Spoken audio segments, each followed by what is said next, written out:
Hey, podcast family.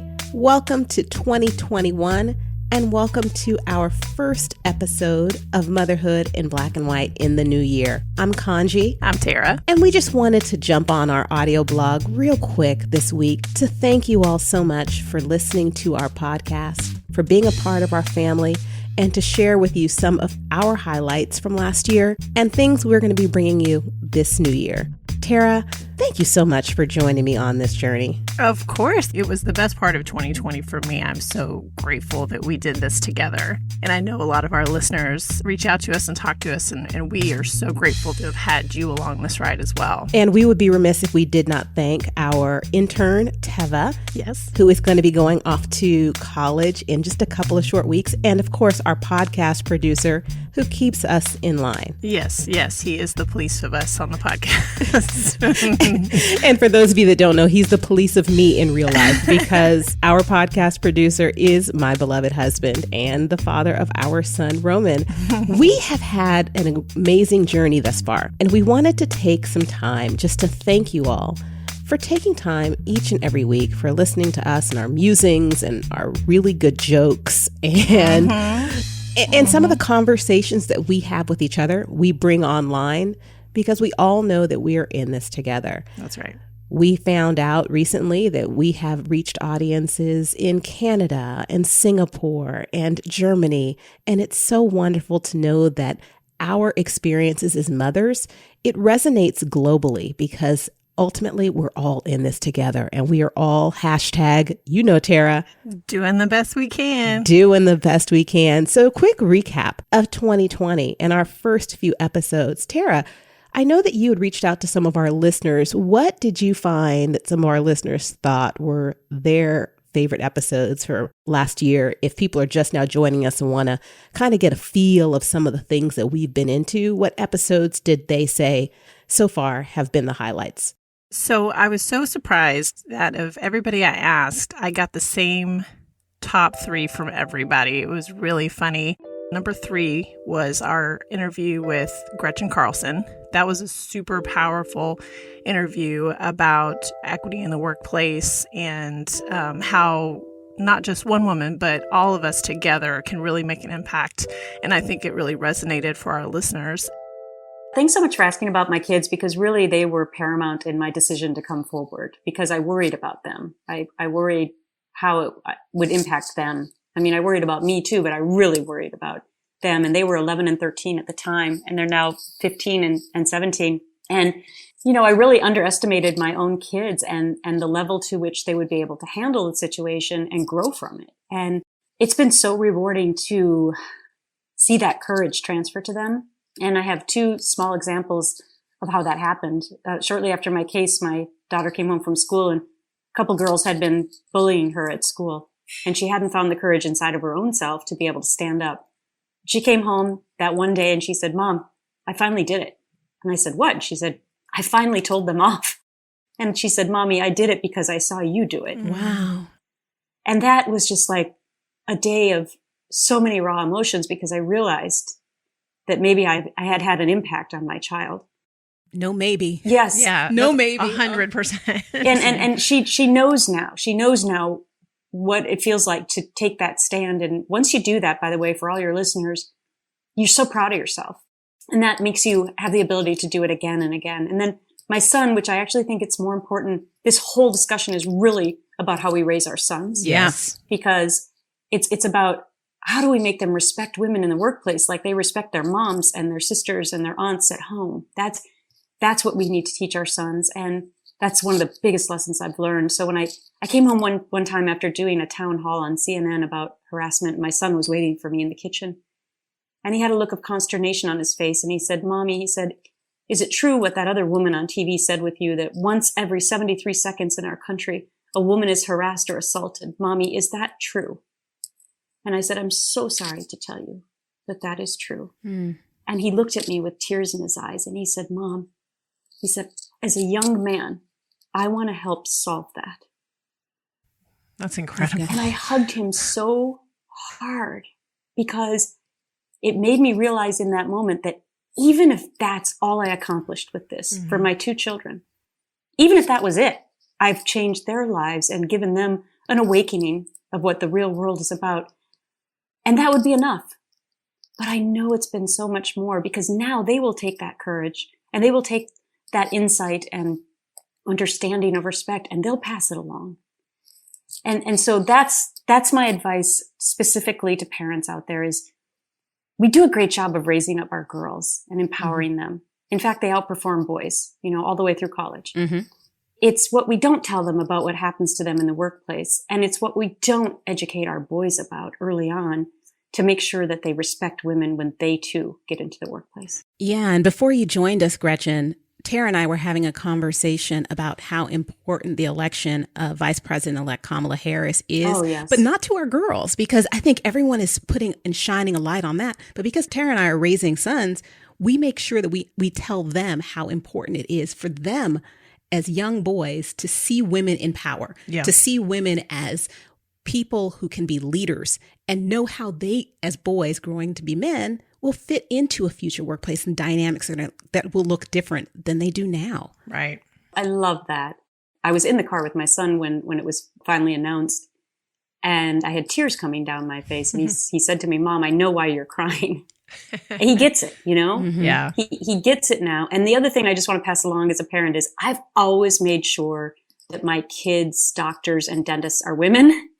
I love men too. I love men, but I want them to know that there are women in these professions, obviously. And I don't want them to have that sort of surprise in their eyes when you get on an airplane and you see there's a female pilot, right? Yeah, right. Exactly. I want them to know that these women, so now they think all doctors and dentists are women, to be honest with you, which is really good. So I'm preparing them for the world, I hope, in the right way. Yeah, you have done an amazing job, Gretchen. And then the number 2, pretty consistently, was the conversation with our boys and our intern, Teva, when they were kind of talking about us and getting to know us through our kids, which was hilarious. Welcome, Roman. Hi, Gage. How are you guys today? Good. How are you? Thank you for asking. I'm very good. So the first question, and potentially the most important one, is have you guys listened to the podcast? No, not at all. No, but I'm probably going to this night. Well, I've on Alexa, because I have an Alexa, because why not? I haven't heard the actual finished product. Yeah. Do you ever wonder about it, or you're like, that's separate? Sometimes I wonder about it. Sometimes I wonder about it, but I don't really that much. Do you think one day you'll listen to it? Probably when it's finished. Very cool. I'm very excited for this episode. Maybe you'll listen to this one. So our first official question is going to be for Gage. Gage, what is one thing you do that makes your mom the most upset or the happiest? Get good grades. I'm guessing that's the happiest, not most upset. Yes. And how do you know that your mom gets happy when you get good grades? Because sometimes my parents let me get something when I get good grades. Oh, very nice. Like what? Last time I got the Venom skin in Fortnite. Very nice. Roman said you were funny. Wait, I'm not funny? Who said I'm not funny? Teva. Your son. Teva, did you encourage this? You are not funny.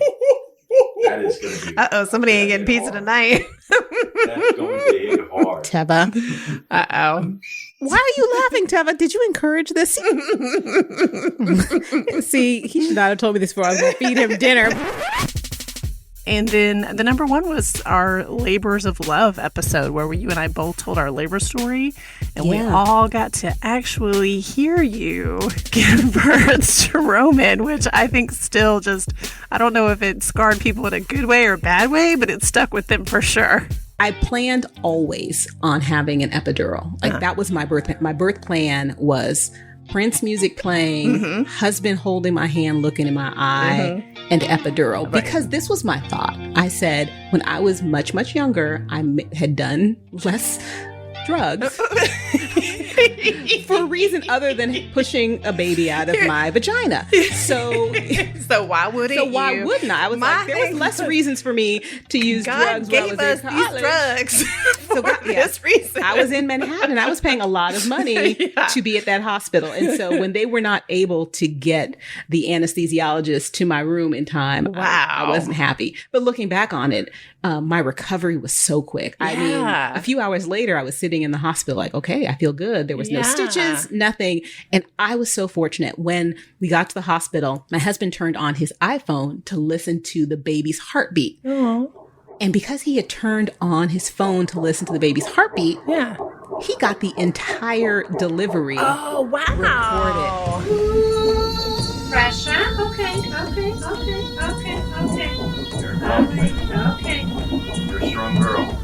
Take a deep breath in, close your mouth, and push down here. Push from the bottom. And he always says to me that when my son gets to be a teenager, he's going to play that for you screaming in the car all the way. Me just screaming because the sounds that came from my throat are things I have never heard replicated ever. Wow. Ever again. Oh, I see our baby.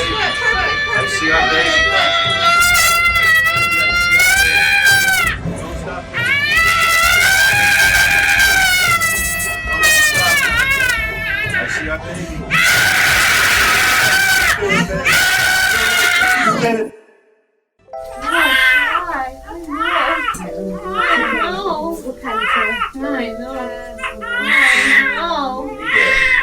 It scars people for life, and it also gives an understanding when people ask me why Roman's an only child.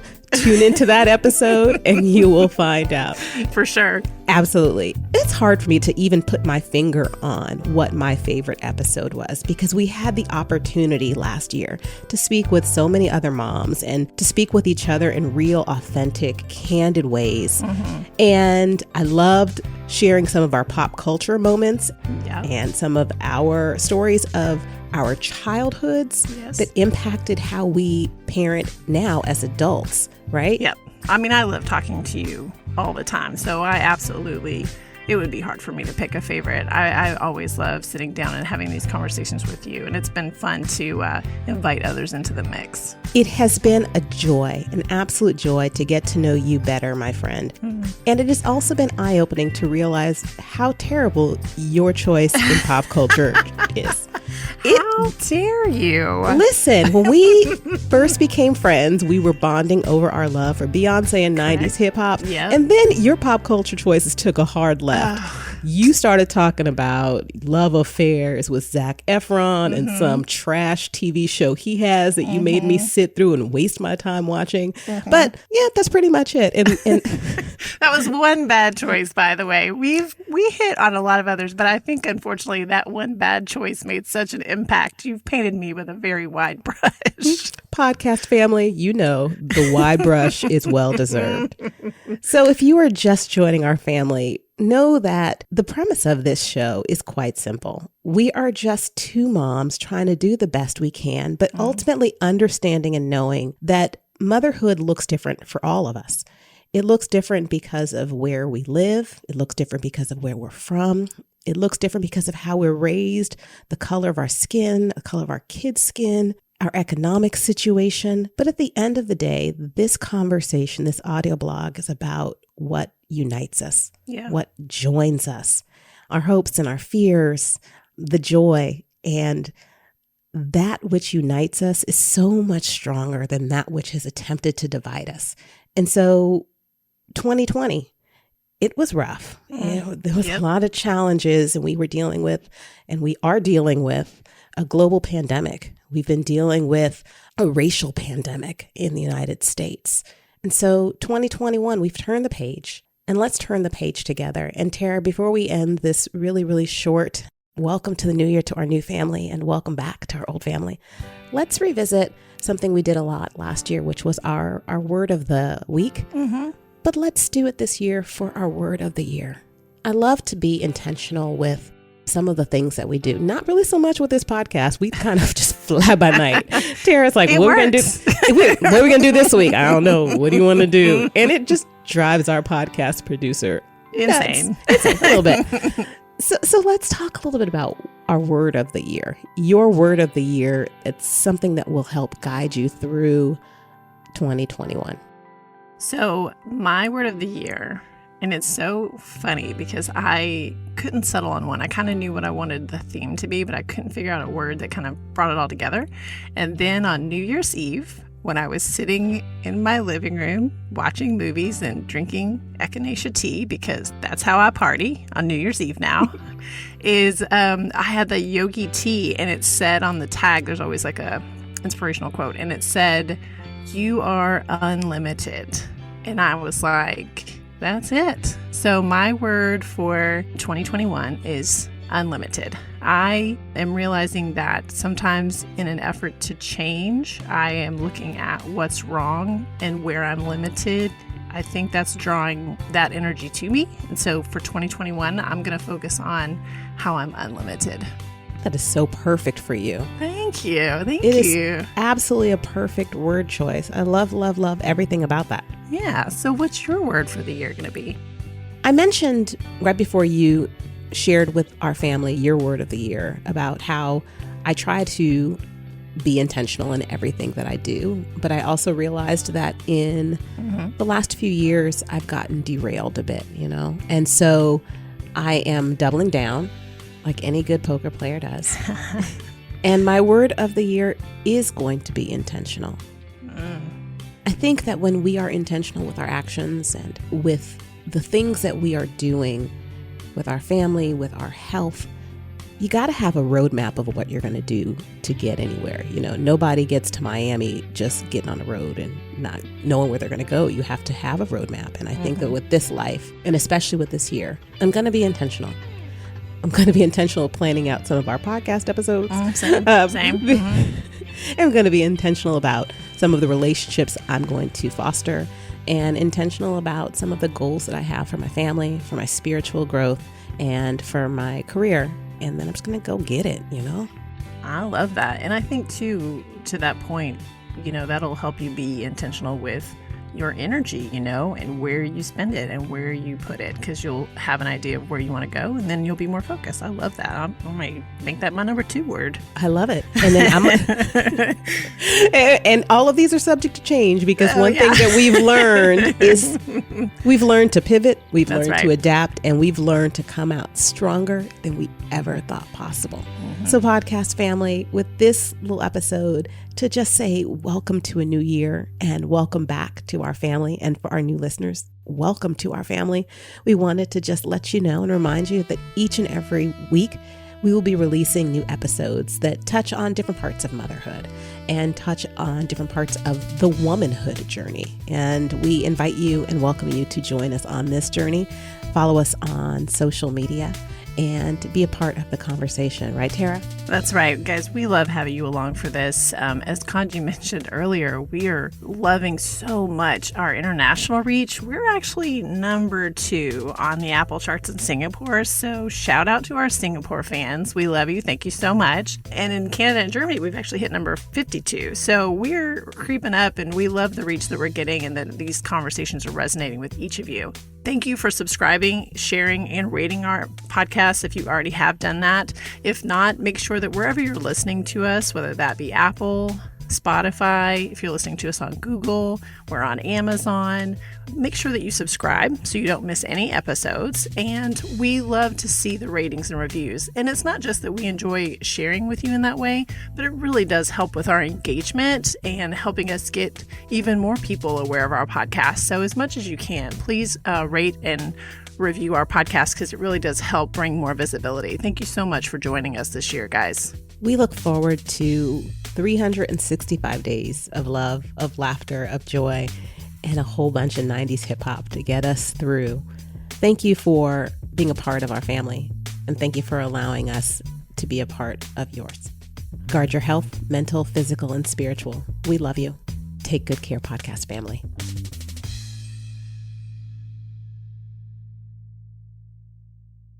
Hello, podcast family. Welcome to 2020.